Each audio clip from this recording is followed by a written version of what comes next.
One of the most popular arguments for Islam is the argument from rapid growth. Muslims often claim that Islam must be true because it's the fastest growing religion in the world.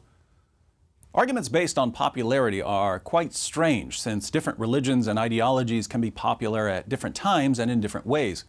Christianity is the world's largest religion, but no Muslim accepts this as proof that Christianity is true. Communism was one of the fastest spreading movements in history, but what does this have to do with the truth of communism? Muslims should only appeal to Islam's rapid growth as evidence for Islam if the reasons for Islam's rapid growth have something to do with Islam being true. So the question we should be asking is, why is Islam spreading rapidly? The primary reason Islam is growing so rapidly is high birth rates.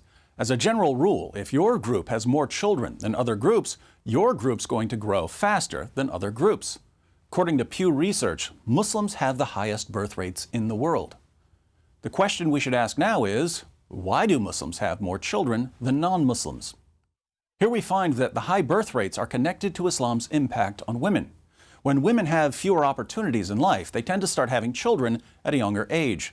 Fewer girls go to school, fewer go to college, there aren't many careers available to them, their parents marry them off at a younger age. Instead of starting a family in their 20s, they start a family in their early teens, and birth rates go up.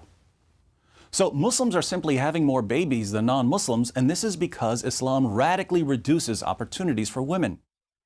But there's more to the story.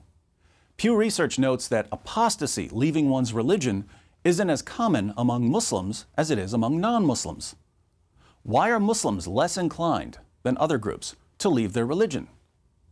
The answer has to do with the kinds of psychological pressures Islam places on Muslims throughout their lives. In Sahih al-Bukhari 69:22, Muhammad commands his followers, whoever changed his Islamic religion, kill him. In many Muslim countries, people who leave Islam face death, imprisonment, or at the very least, persecution. Even in the West, where apostates are protected by law, Muslims often understand that if they leave Islam, they'll be shunned by their families.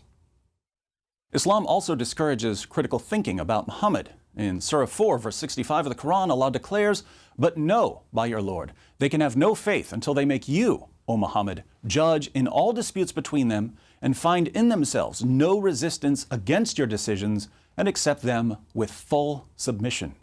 If you find in yourself any resistance against Muhammad's decisions, the Quran says you're not a real Muslim.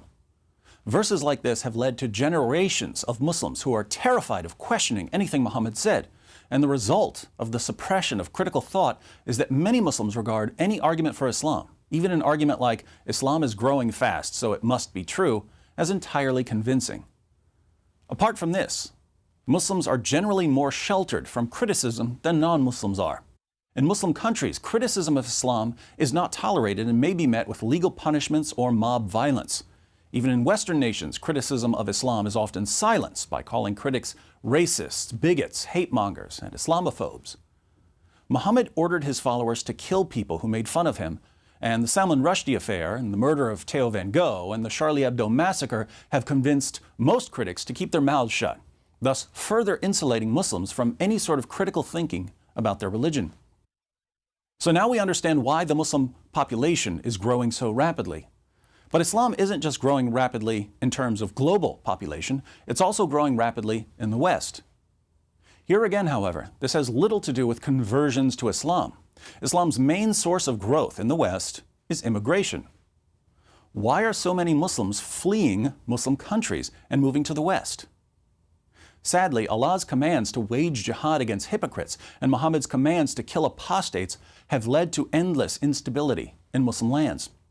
There's always some group accusing other groups of being hypocrites or apostates and wanting to kill them for it.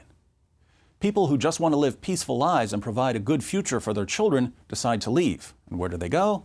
They move to America or Europe. Putting all of this together, why is Islam growing globally? It's growing because of high birth rates combined with psychological conditioning. Why is Islam growing in the West? It's growing in the West because Islam tends to produce unstable countries that many people don't want to live in. If our Muslim friends think that Islam's oppression of women and inability to produce stable countries is proof that Islam is true, we may not be able to change their minds. All we can do is point out that many of us would look at the exact same evidence and come to the opposite conclusion.